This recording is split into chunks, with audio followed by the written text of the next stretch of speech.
Une alopécie, c'est une diminution ou une perte des cheveux de façon localisée ou diffuse. Alors comment savoir si c'est normal du pathologique? En règle générale, on perd en moyenne par jour entre 80 à 100 cheveux par jour. Chez certaines personnes, ça peut aller jusqu'à 150 et ça peut paraître très important, plus les cheveux sont longs évidemment. Alors la façon de savoir si on souffre d'alopécie, c'est en parallèle de cette perte de cheveux, savoir s'il y a une repousse. Donc généralement, cette repousse s'observe à la lisière du cuir chevelu. Donc ça, c'est bon signe. Une autre façon de le savoir, c'est de voir si la masse capillaire diminue au cours du temps. Donc ça, généralement, les patients me le disent en consultation. Ils disent, quand je passe mes doigts autour de ma queue de cheval, je ressens qu'il y a une diminution du volume. Donc ça, c'est une façon de le savoir. Et si on a un doute par rapport à une pathologie du cuir chevelu, si ça chatouille, s'il y a des symptômes, il faut venir en consultation.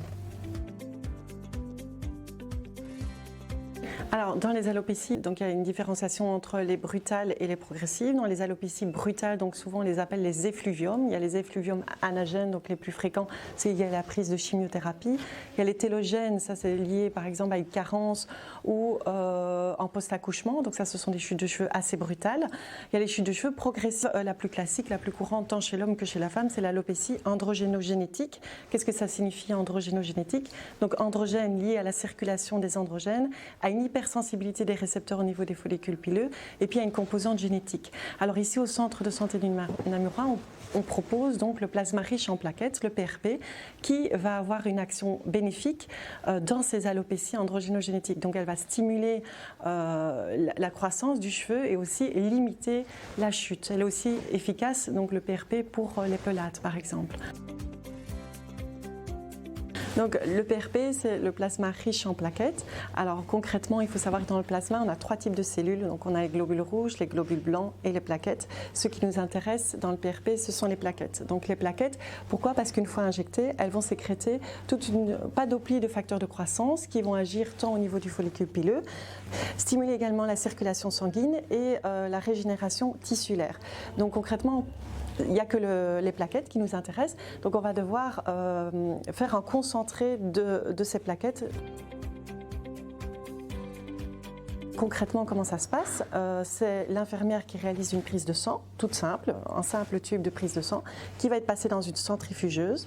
Et là, cette centrifugeuse va permettre de donc séparer les plaquettes des 2 autres éléments, donc globules rouges et globules blancs.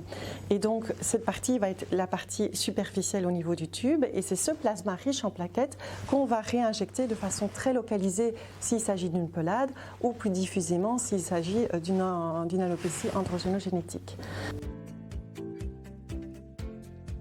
Il est très important de voir d'abord un dermatologue avant de lancer le traitement du PRP parce que c'est le dermatologue qui va savoir de quelle alopécie souffre le patient et surtout s'il n'y a pas des contre-indications, par exemple la prise d'anticoagulants.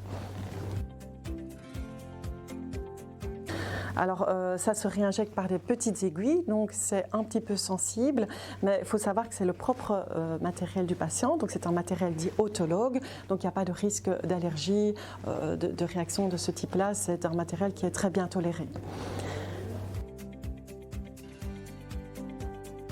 Concrètement, le schéma qu'on recommande, c'est pour les alopécies androgénogénétiques, c'est une séance par mois les 3 premiers mois, puis une séance d'entretien une fois par an. Alors au bout du premier mois, on va observer une diminution de la chute. Au bout du 3e mois, on va observer une augmentation de la densité.